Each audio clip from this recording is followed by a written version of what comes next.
السلام علیکم ناظرین اکرام، نئی ویڈیو میں آپ کو خوش آمدید کہتے ہیں۔ جس کو گھر میں عزت نہ ملے وہ پوری دنیا میں جو مرضی کرتا رہے، تلوے چاٹے، جوتے چمکائے، اس کو وہاں بھی عزت نہیں ملتی۔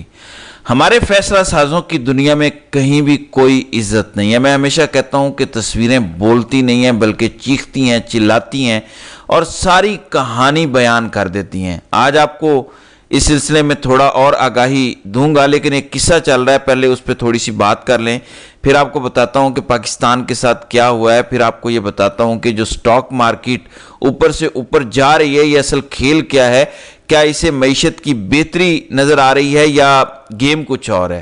سب سے پہلے ہم جائزہ لیتے ہیں جو گیم چل رہی ہے۔ پوری قوم کو شریف اور ان کے جو غلام ہیں وہ بیوقوف سمجھتے ہیں۔ ایک خاتون کا بہت زیادہ ذکر ہو رہا ہے جو خواجہ آصف کے پیچھے بیٹھی ہے، اس پر بہت سارے لوگ بات کر چکے ہیں۔ میں بھی آپ کو بتا دوں تاکہ ہم سمجھ سکیں کہ معاملات کس طرف جا رہے ہیں، اور پھر آپ کو بتاتا ہوں کہ موجودہ کی ایک بار نہیں 2 بار بے عزتی کی گئی ہے۔ جو خاتون خواجہ آصف کے بالکل پیچھے بیٹھی ہے، اس کی تقریر کے دوران خواجہ آصف نے اس کو تسلیم کرنے سے اور پہچاننے سے انکار کر دیا۔ خواجہ آصف اس اپنے آفیشیل پوسٹ میں لکھتے ہیں کہ سلامتی کونسل میں یہ تقریر وزیر اعظم کیونکہ مصروف تھے اس لیے ان کی جگہ یہ تقریر میں نے کی۔ یہ خاتون یا کس نے میرے ساتھ بیٹھنا ہے، دفتر خارجہ کی ثوابدید اور اختیار تھا اور ہے۔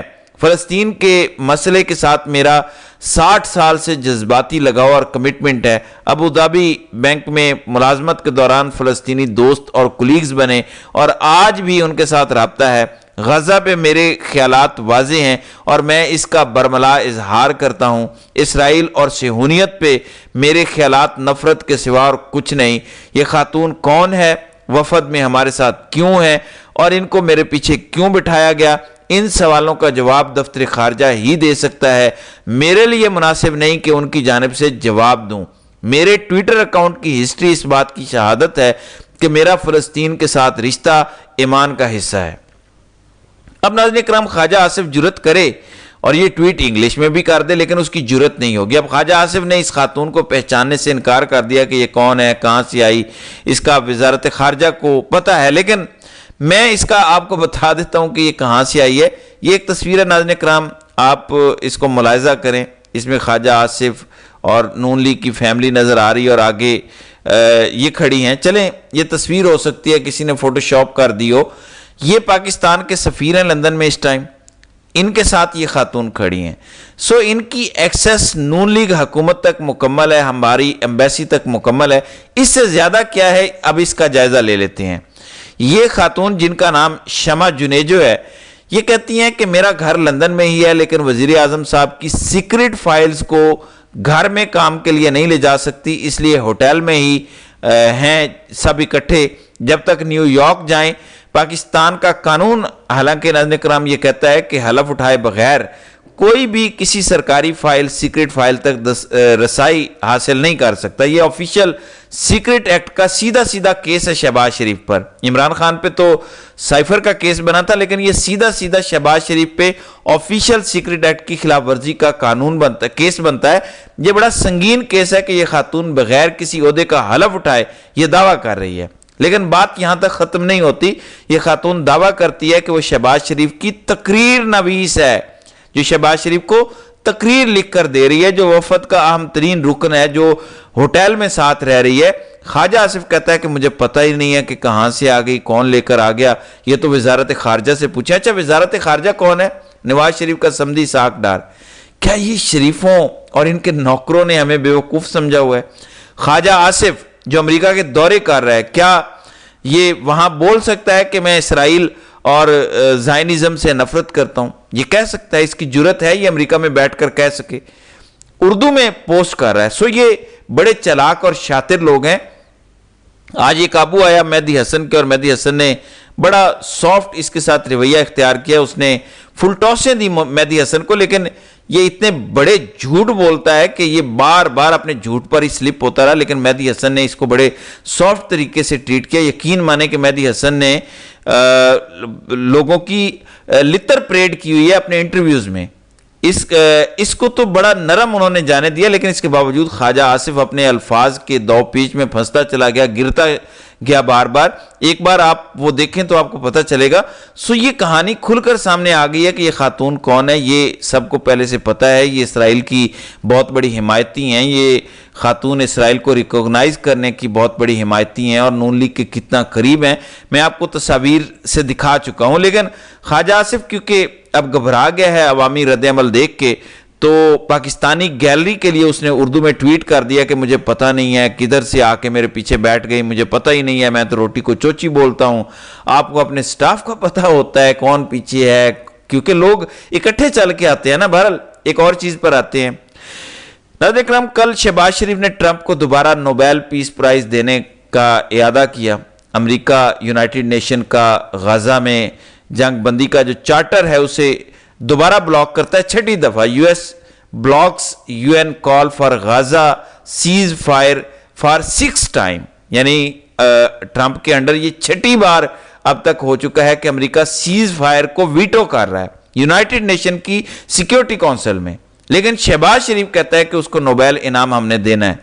ایک طرف کہہ رہا ہے خواجہ آصف انٹرویو میں کہ ہمیں پتہ نہیں تھا کہ ٹرمپ حملہ کر دے گا ایران پہ، تو ایک دن پہلے ہم نے انعام کا اناؤنس کیا، ہمیں پتہ ہی نہیں تھا اس چیز کا۔ اب تو حملہ ہو گیا نا، اس نے کتنی جنگیں اور شروع کر دی، لیکن اب بھی اس پہ ڈٹا ہوا ہے شہباز شریف کہ ہم ٹرمپ کی منیمم جو کر سکتے ہیں اسے نوبیل پرائز کے لیے تو کم از کم نامزد کریں نا۔ تلوے چاٹ رہے ہیں، لیکن تلوے چاٹنے کا انعام کیا ملا ہے یہ بھی سنیں۔ آپ کو پتہ ہے موجودہ کی چند ہفتے پہلے ایک ملاقات ہوتی ہے امریکہ میں ٹرمپ سے، بڑی دھومیں مچ جاتی ہیں اور ہم آپ کو بتاتے ہیں کہ اس کے سامنے ایک چارٹر آف ڈیمانڈ رکھا گیا اور اس نے وہاں پہ ہاں کر دیا کہ عمران خان جیل میں رہے، میں باقی ساری آپ کی باتیں مانوں گا۔ لیکن اس کو ٹرمپ سے ملاقات کے باوجود میڈیا ٹاک نصیب نہیں ہوتی۔ ٹرمپ نے اس کے ساتھ بیٹھ کے میڈیا کے سامنے آنا اپنی توہین سمجھا۔ اب شہباز شریف بھی ساتھ تھا، لیکن میڈیا ٹاک پھر بھی نصیب نہیں ہوئی۔ آخر ہے ایسا کیا ہے؟ ایک تو یہ بےزتی ہے کہ 2 بار آئے وزیر وائٹ ہاؤس میں لیکن میڈیا ٹاک نصیب نہیں ہوئی۔ اب ایسے میں ایک اس کا دوسرا پہلو ہے کہ آخر ایسا کیا خفیہ ہے جو یہ چاہتے ہیں کہ میڈیا کے سامنے نہ آئے؟ آپ کو پتا ہے کہ ٹرمپ بھی ایک ڈکٹیٹر سوچ رکھنے والا بندہ ہے، وہ ایسا کیا ہے جو چھپانا چاہ رہا ہے؟ اور پھر خواجہ آصف کا دعویٰ کہ میں نے یہ سپیچ اس لیے کر دی کہ شہباز شریف مصروف تھا، اس سے کچھ ٹائم پہلے نیتن یاہو بھی مصروف تھا۔ اب پتہ نہیں دونوں سیم ٹائم کہاں مصروف تھے، میں اس سے زیادہ نہیں بولوں گا۔ بہرحال جب نیتن یاہو کی تقریر شروع ہوئی تو لوگ اٹھ کے ہال سے باہر جانا شروع ہو گئے، ہال خالی ہونا شروع ہو گیا، اوورآل ہال خالی ہو گیا۔ اس کے بعد نیتن یاہو نے ایک بڑی زبردست گیم ڈالی جو ہمیشہ وہ ڈالتا ہے۔ اس نے کہا یہ مجھے بتائیں کہ کون کہتا ہے مرگ بر امریکہ؟ ایران کہتا ہے نا، حوثی کہتے ہیں، حماس کہتا ہے، حزب اللہ کہتا ہے، فلاں کہتا ہے، بتائیں مجھے، یا یہ سارے مل کے کہتے ہیں؟ پھر اس نے کہا کہ امریکہ کو کس نے مارا؟ کولڈ بلڈ میں القاعدہ نے مارا، حماس، حزب اللہ، ایران نے مارا ہے۔ تو یہ ایسی گیمز کھیل کے لوگوں کو بیوقوف بناتا ہے کہ جو امریکیوں کو مار رہے ہیں نا، ہم انہی کو مار رہے ہیں، تو ہمارا ساتھ دیتے رہو۔ یہ ایسے گیم ڈالتا ہے، لیکن اس کی عالمی سپورٹ کم سے کم ہوتی جا رہی ہے۔ جینیفر لارنس بھی اب اس پہ بول پڑی ہیں، جو پہلے کبھی ان کے حق میں بولتی تھیں، اور وہ کہتی ہیں کہ یہ جینوسائیڈ ہو رہا ہے، نسل کشی ہو رہی ہے فلسطین کے اندر، کاش وہ اس کے لیے کچھ کر سکتی، اس کو روک سکتی۔ تو ہالی ووڈ کے جب لوگ بولنا شروع ہو جائیں اور ان کا ڈر دور ہو جائے تو اس کا مطلب ہے کہ گیم از اوور۔ تو نیتن یاہو کی گیم اوور ہو چکی ہے، بیانیہ کی گیم جنگ وہ ہار چکا ہے، محض امریکی مدد اس کے ساتھ ہے، سو فضا ان کے خلاف ہے۔ اب دوسری جانب اچانک پاکستانی بینکوں کے شیئرز اوپر چلے گئے اور سٹاک مارکیٹ بھی تقریباً 3000 پوائنٹس اوپر چلی گئی۔ کوئی کہے گا 1.5 لاکھ سے اوپر گئی، 1,60,000 سے اوپر گئی، یہ تو تاریخ کی بلند ترین سطح ہے۔ نمبر 1، 2017 میں پاکستان کی سٹاک مارکیٹ کی ڈالرز میں ورتھ 100 ارب ڈالر تھی، آج یہ ورتھ 70 ارب ڈالر سے کم ہے۔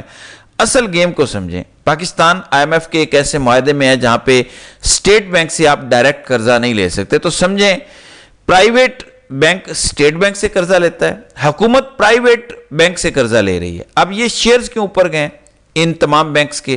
کیونکہ حکومت نے گردشی قرضہ کم کرنے کے لیے یا ان کی پیمنٹس کم کرنے کے لیے 1275 ارب روپے کا قرضہ لیا اور 6 سال میں یہ واپس کرنا ہے، لیکن ان 6 سالوں میں اس قرضے پر جو سود ادا کرنا ہے وہ 500 سے